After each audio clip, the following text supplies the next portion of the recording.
नमस्कार, विपक्ष बेदम देख रहे हैं। मैं हूं आपके साथ शिवानी रतूड़ी। बिहार की पूर्व सीएम राबड़ी देवी को 10 सर्कुलर रोड बंगले को खाली कराने का आदेश दिया गया, लेकिन उन्होंने बंगला खाली करने से साफ मना कर दिया। बेटी रोहिणी आचार्य ने तो धमकी तक दे डाली है कि हिम्मत है तो आवास खाली करवा के दिखाओ। वहीं दूसरी तरफ कर्नाटक में शपथ ग्रहण से पहले भी अभी भी कैबिनेट विस्तार को लेकर सस्पेंस बरकरार है, जिसके बाद सवाल ये उठ रहा है कि क्या कर्नाटक में अभी भी कोई गेम बाकी है। तो बिहार और कर्नाटक में विपक्ष कैसे बेबस नजर आ रहा है, इसी पर मेरे साथ चर्चा करने के लिए स्टूडियो में मौजूद हैं कैपिटल टीवी के editor in chief doctor Manish Kumar और senior journalist Raj Singh. Sir, आप दोनों का बहुत बहुत स्वागत है। धन्यवाद। सर, कर्नाटक में डीके शिव कुमार की चुप्पी से सस्पेंस क्यों बढ़ गया है? देखिए, डीके शिव कुमार को तो खुश होना चाहिए। उनके समर्थकों के बीच ढोल नगाड़े, होली दिवाली सब मनना चाहिए, but there is a stoic silence. Silence उधर भी है, साइलेंस इधर भी है, साइलेंस दिल्ली में भी है।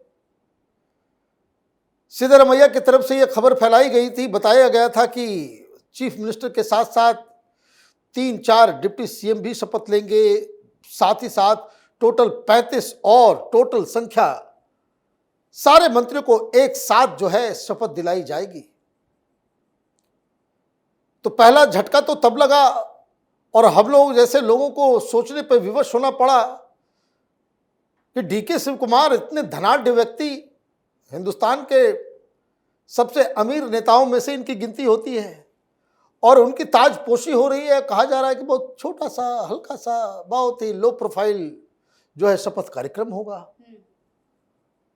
ये बातें जुड़ नहीं रही है एक साथ। सिद्धरामैया ने इस्तीफा दिया और ये कहा कि संवैधानिक तरीके से सत्ता का परिवर्तन होगा।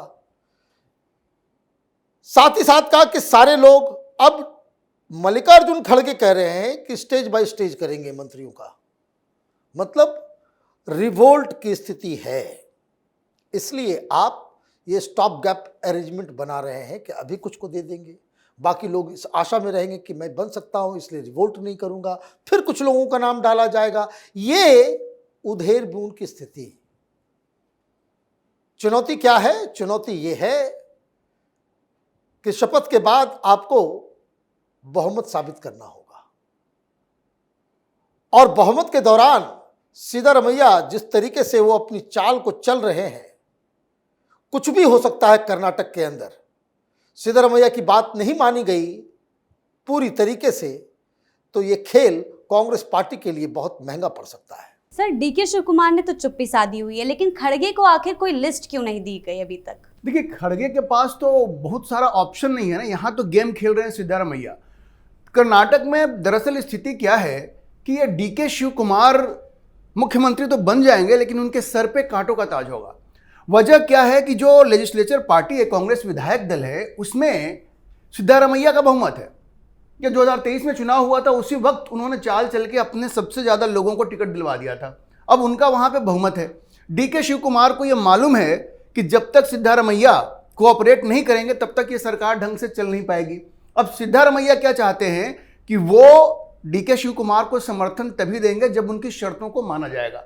अब उन्होंने एक नई शर्त लगा दी है, जैसी खबरें आ रही हैं। वो चाहते हैं कि एक कोऑर्डिनेशन कमेटी बने, जो कि कोऑर्डिनेशन कमेटी जितने भी डेवलपमेंट के प्रोजेक्ट्स हैं कर्नाटक में जो उनकी सरकार ने शुरू किया है, वो कोऑर्डिनेशन कमेटी बने और उनको उसका चीफ बनाया जाए, ताकि सत्ता में उनकी भी हिस्सेदारी रहे, सत्ता में उनकी भी भागीदारी रहे, उनको मार्जिनलाइज नहीं किया जाए। क्योंकि देखिए, सिद्धरामैया ने साफ साफ कह दिया कि भाई वो तो दिल्ली नहीं जा रहे। राहुल गांधी चाहते थे कि वो राज्यसभा में चले जाएं, मना कर दिया, क्योंकि सिद्धरामैया कर्नाटक छोड़ेंगे नहीं और उनकी नज़र अभी 2028 के विधानसभा के चुनाव पे है।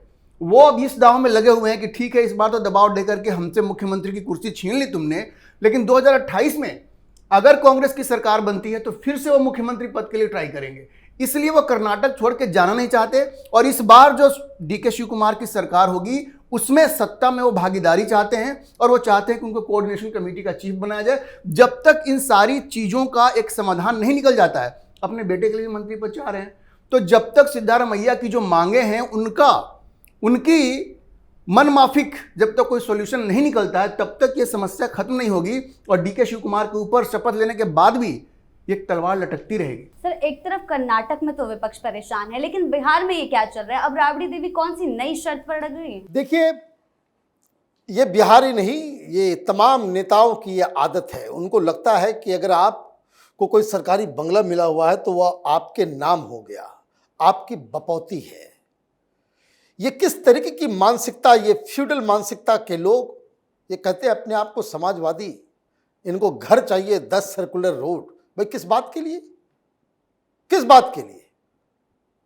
जब सरकार ने उसे, ये नंदकिशोर राम को जब अलॉट कर दिया गया है तो वो जाएंगे, आपको तो खाली करना पड़ेगा। दिल्ली में कोई मजाल है कोई इस तरह से कर सकता है? मतलब रस्सी जल गई पर बल नहीं गया। अब तो लोग पूछ रहे हैं कि ऐसा कौन सा खजाना तुमने वहां पे खोद कर अंदर डाल रखा है कि जिसके अंदर माल है कि क्या है पता नहीं। यही कांड हुआ था जब डिप्टी सीएम बने थे तेजस्वी यादव। जब बंगला खाली करने के लिए कहा गया तो वहां तोड़ फोड़ करके जिस तरह से अखिलेश यादव ने टोटी उठा करके वो लेके चले गए थे, यही तमाशा है। मतलब शर्म नहीं आती इन लोगों को।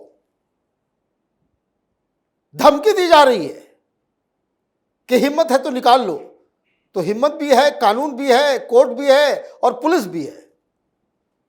ऐसा थोड़ी होगा कि भाई आप जो है जबरदस्ती आप बोल देंगे कि नहीं भाई हमारा, भाई आप किस, व्हाई यू आर देयर? आपका उस घर में बने रहने का अधिकार क्या है? तो वही तमाशा होगा, सामान उमान फेंका जाएगा और उसके अलावा तो मुझे तो कुछ और कोई सोल्यूशन नजर नहीं आ रहा है। सर, राबड़ी देवी खुलेआम सम्राट चौधरी को तक चुनौती दे रही हैं कि जितनी फोर्स लानी है उतनी ला जाइए, लेकिन हम बंगला खाली नहीं करेंगे। तो क्या लगता है, क्या बंगला खाली होगा? देखिए, बंगला तो खाली हो जाएगा। ये सरकार जब भी चाहेगी बंगला खाली करवा लेगी। राबड़ी देवी अपने आप को एक्सपोज कर रही हैं। लालू यादव, राबड़ी देवी, तेजस्वी यादव, इन लोगों ने अपनी राजनीति से अपने आप को एक्सपोज ही किया है। और यही वजह है कि 15 साल तक शासन करने के बाद उन लोगों ने ऐसा कुकर्म किया बिहार में कि वो सत्ता से बाहर है, सत्ता में वो आ नहीं सकते। देखिए, ये जो उनकी राजनीति रही है ना, कहते हैं कि गरीब गुरबा की सरकार है, कभी गरीब गुरबा की सरकार नहीं रही। ये गुंडागर्दी की सरकार रही है। और इनका एक ही फिलॉसफी है कि ये गरीब गुरबों की बात करके हम एक ऐशो आराम की जिंदगी जिए, और वही चीज ये चल रही है। ये दरअसल राबड़ी देवी को आदत पड़ी है 1997 से, उस बंगले में है वो, जब मुख्यमंत्री बनी थी तब से लेकर के।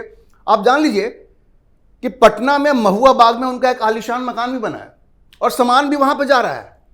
अब इनको क्या है, अब ये देखिए, जो 10 सर्कुलर रोड है वहां पे राबड़ी भी रहती हैं, लालू भी रहते हैं, तेजस्वी यादव भी अपना ज्यादा समय वहां पे देते हैं, क्योंकि बहुत बड़ा बंगला है, वो एक तरह से पार्टी कार्यालय भी है, सब कुछ है वहां पे। वो उसको छोड़ना नहीं चाहते। मोह उनका इतना ज्यादा है, बंगला का मोह ये कोई कम नहीं है।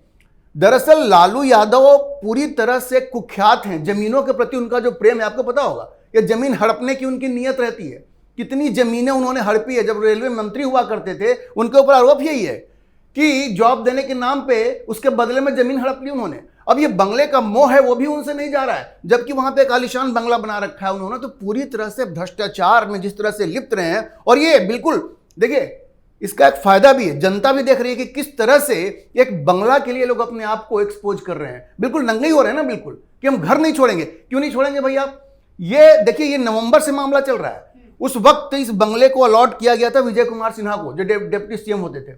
उन्होंने नहीं खाली किया, चलिए उन्होंने जिद नहीं की। अब नई सरकार बन गई है, इनको 39 हार्डिंग रोड दिया भी गया है कि आप वहां पे जाइए। यह सरकार का प्रेरोगेटिव है, लेकिन नहीं जाना चाहते। और ये दिखाना चाहते हैं कि भले हमारे पास सरकार नहीं है, लेकिन हमारी गुंडागर्दी आज भी बरकरार है। कहते हैं पुलिस फोर्स भेज दो, हम नहीं छोड़ेंगे। कैसे नहीं छोड़ेंगे भाई? तो ये, और आश्चर्य की बात यह है कि संविधान की बात करते हैं, कानून व्यवस्था की बात करते हैं, और ये लोग कदम कदम पे चुनौती देते हैं संविधान को और कानून व्यवस्था को।